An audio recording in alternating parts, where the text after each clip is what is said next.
üritseme Eesti Vabariigi 100. sünnipäeva ja tegelikult need sündmused esimestel päevadel, ka 24. veebruari paiku toimusid just siin saalis, kus töötas alguses päästekomitee ja siis päästekomitee muuhulgas moodustas siin ajutise valitsuse, 8-liikmelise valitsuse, mis siis hakkas selles ruumis ja nendes teistes lähedastes ruumides siis hakkas tööle.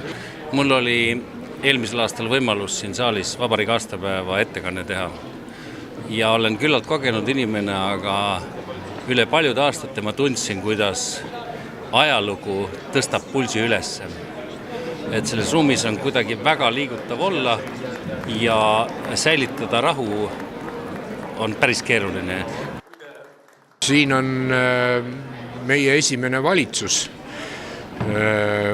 Oli ta küll nime poolest ajutine, aga ikka langetas otsuseid ja teine tähtsad mehed, kes siin koos käisid, oli päästekomitee, nii et igatpidi saal on nagu meie ajaloo mõttes väga tähtis, õige, vajalik. See on võib-olla kõige erilisem münt, mis me üldse oleme kunagi teinud. See on Eesti Vabariik 100, 2-eurone mälestusmünt ja sellist münti kindlasti ei saa enam mitte kunagi olema.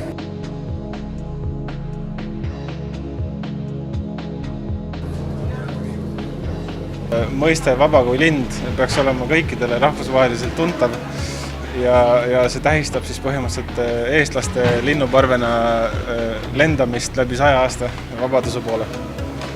Seal on ka see, et see sümbol ise on väga lihtne ja geomeetriline, ta ongi loodud selleks, et ta saaks endasse kätkeda erinevaid tekstuure.